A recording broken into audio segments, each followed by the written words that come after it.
Welcome to the Reconciling Mission podcast, where we explore missional engagement with our local communities and a broader understanding of reconciliation.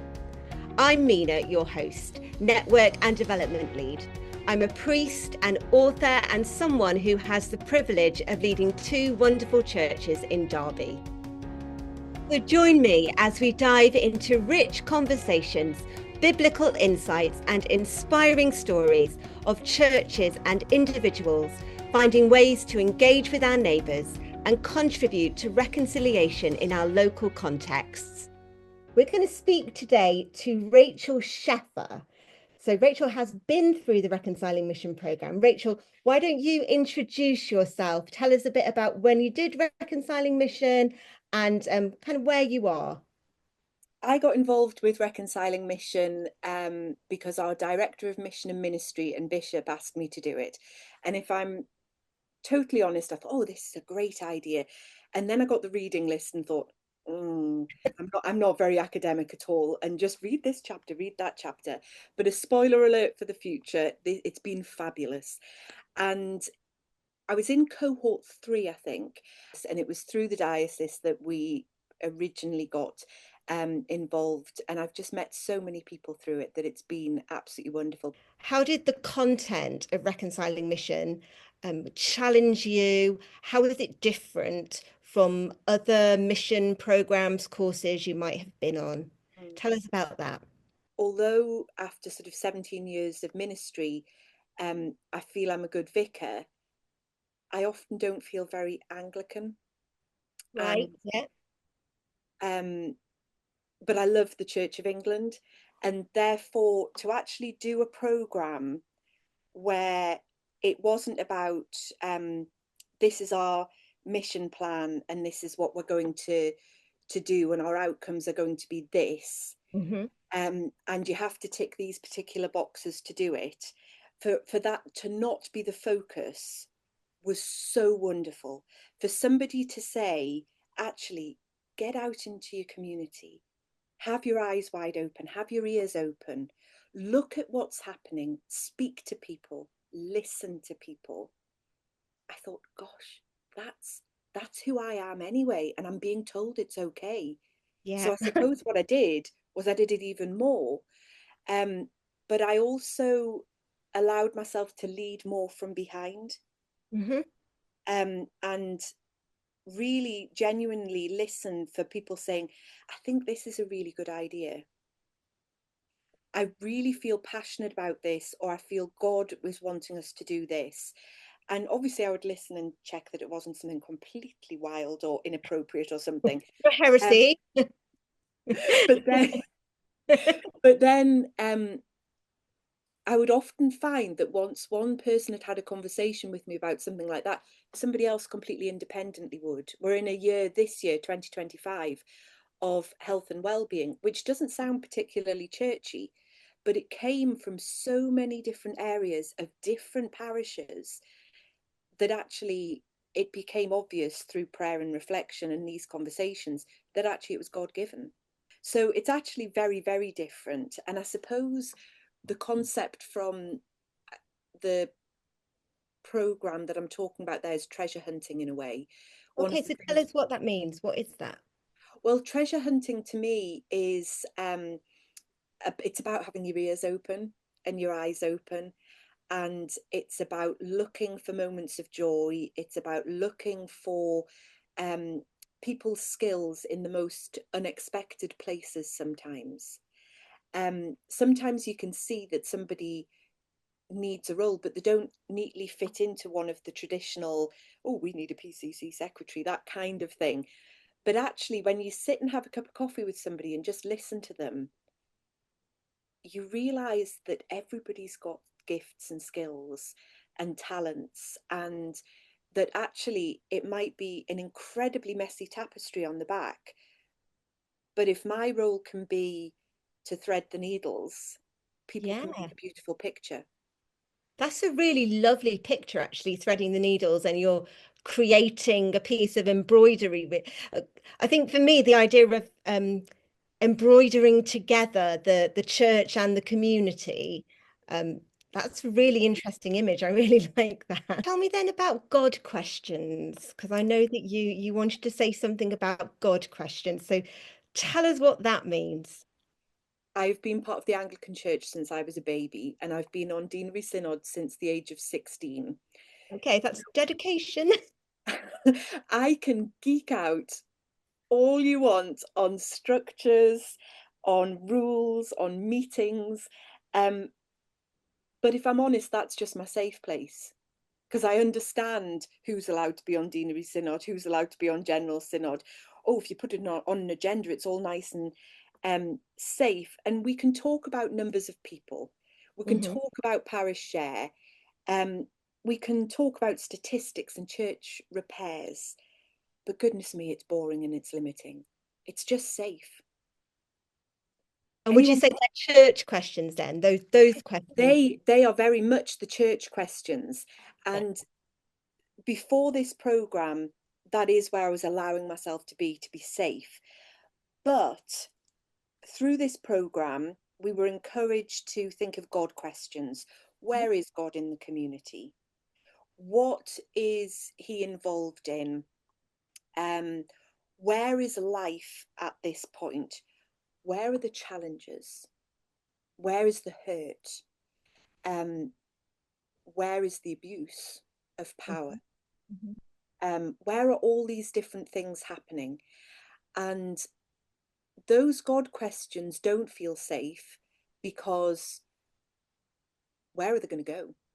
How much time are they going to take? How much organization are they going to take? How many people are they going to take and need to be involved? And I think I just needed to allow myself to go, we might not be able to do everything all at once, but I don't believe God wants us to do all at once. But he does want us to know who the people are in this place. He does want us to know what's going on, and he does want us to be part of it. Yeah. We need to stop worrying about the fact that on a Sunday in January there might only be 5 people because there's a foot and a half of snow outside. But we do need to think, actually, is everybody getting a hot meal today? Yeah. Does anybody need medication today? Um, so what I've done is there are still the odd church questions. So any bishop that might listen, we do occasionally need to Well, ask there them. need to be to keep the building standing, don't there, really? So, But you can put them at the bottom of an agenda. yeah. You can set a time limit to meetings so that people are still interested. You can have written reports for the we've changed the boiler, blah, blah, blah, blah. And questions are only asked if they need to be asked. The beginning of an agenda for a meeting can be about looking, can be about mission, can be about people and relationships. And it really, really has changed how we do things. If you take that step and put the church questions down, the number of baptisms will look after themselves. The number of weddings will look after themselves. The parish share will look after themselves because you have relationships with people. And if you've got relationships with people and they feel noticed, acknowledged, and loved, they will want to respond with generosity. So it's kind of take the brave step, let it all go, and then have some fun with it. Tell us about the fun you've been having, Rachel. The Culture Festival at Hedden.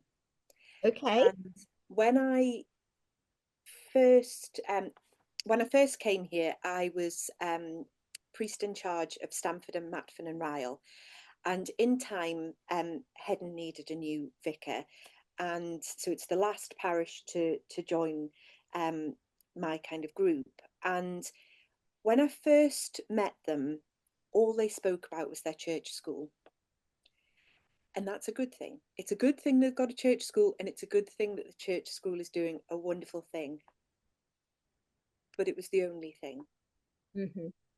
So they embraced a fabulous team of, they're so efficient.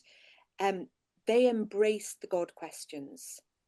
And I said to them, the staff in this school are brilliant. Should we let them look after the school for a while? Just let them do what they're doing. They're doing a brilliant job. Can we look at the rest of this community? And what we discovered was Heddon is actually Heddon on the Wall, and it's a village on Hadrian's Wall. Mhm. And we discovered that actually at the centre of this parish possibly wasn't the school, but possibly was history, was various different kinds of heritage culture. It was very artistic. It was quite academic. We've got quite a lot of university lecturers and things like that. And music. There was a huge amount in this parish that actually we weren't noticing, that wasn't being celebrated. And it was the 1900th anniversary of Hadrian's Wall. And I can remember reading a book about Hadrian's Wall thinking, how on earth do we celebrate this as a church? You know, this is complicated. And I thought diversity, because the amount of diversity that was involved in Hadrian's Wall was huge. And then I thought, we need to celebrate the cultures that have grown up along Hadrian's Wall since it was built. And we had a celebration for that year, and it was so good, it's now an annual event. Oh, And brilliant. yeah, it's a full weekend, and it involves music. It involves a like a busking night as well. So even if people are kind of, oh, I don't want to do a full concert, but they might have something to share. We have a makers market that goes from anything from cupcakes right through to the most beautiful, oh, actually, beautiful ceramics. This was one of, I bought this at the Culture Festival. We have also have at the heart of it workshops where people can learn skills. So whether it's ukulele, handbell ringing, Oh. glass making, or just all sorts of different things. And then we also have lectures about the culture of this place. And we also have hymns and pims. Oh, I absolutely love that because one of the key elements of Reconciling Mission is the idea of asset-based community development and finding the treasure, not just in the church, but in the community as well. And that is exactly what that is about, isn't it? What you've just described is you have found all the treasure. Well, maybe not even all the treasure, but you have found treasure in that community and have allowed people to showcase their skills and talents and what they have that makes the community what it is. And that's just really, I love it. It's It's brilliant. honestly, So Rachel, you've done so much, and Reconciling Mission has obviously had a real impact on your thinking and how things have developed. So is there anything in particular that you've learned along the way? don't worry about things being perfect. Focus on things being real. I have such a peace in my spirit when things go wrong, but I know that it's real. So if we're damaging people and relationships just to make sure that we stick to a tradition, or just to make sure that it's done in the perfect way, we are missing the point and we're hurting people.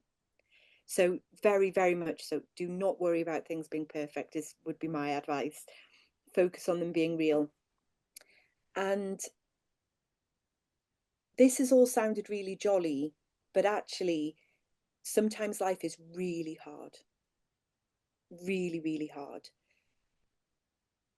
But we're never ever alone. Whether we've got God with us always, or whether it's that we form churches that are genuinely so like a web of people across our communities, that there is always somebody that we can approach. And I like the fact that this program doesn't end, that there is a network that we can continue to be part of. So I can continue to hear inspiration from other people, but I also don't kind of close the folder and go, I've done this. I hope, and this is more controversial than it sounds, I think, that the church will genuinely become the bottom-led organisation that it Yeah. needs to be. That people who are actually nothing to do with the church have an opportunity to show us what they need, and that Yeah. we listen and that we grow from there. Oh, Rachel, thank you so much for talking to us. And it's just been absolutely fascinating to hear, especially about the God questions and um, this treasure hunting. And you've obviously really gone to town on the treasure hunting. So it's amazing to speak to you, and thank you so much. And right, well, that's the end of our discussion today, and Thank we you. will hear from others who are just like Rachel, who have been through the program and have learned to be asking God questions and finding the treasures in their own community. So thanks, Rachel, for today. And to everybody else, we'll see you again next time.